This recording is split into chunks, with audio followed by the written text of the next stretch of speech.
Rome শহরের কোনো restaurant নাই যেখানে বাংলাদেশি শেফ নাই। বাংলাদেশি শেফ চলে গেলে রোম শহর অচল হয়ে যাবে।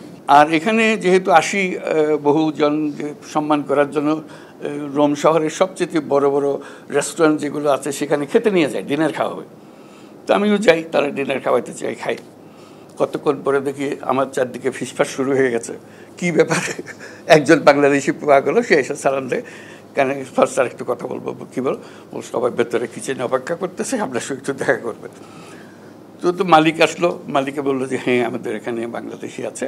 বলে আমরা খুব কৃতজ্ঞ বাংলাদেশের প্রতি। বলে আসলে রেস্টুরেন্ট তারাই চালায়, আমি শুধু টাকাটা দিই।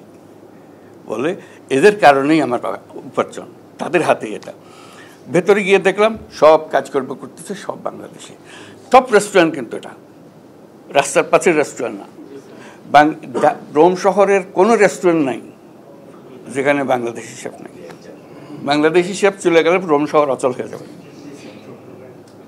আমি তাদেরকে বললাম, আমার দেখো আমার ভাগ্য হয়েছিল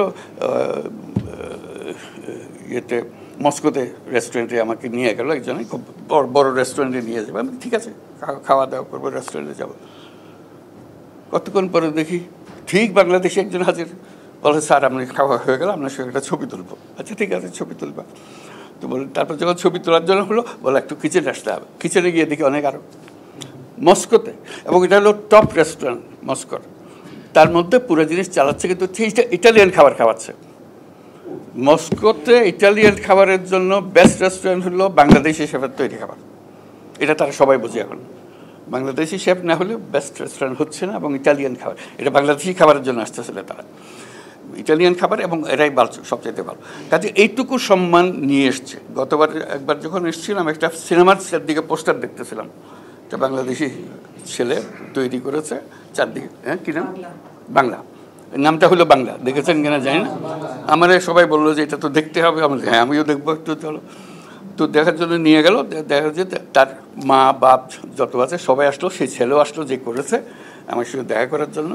করে ওই ছবিটা সবাই মিলে দেখলাম। এই বাংলাদেশিদের এই কাহিনী আপনারা নিশ্চয়ই দেখেছেন। এটা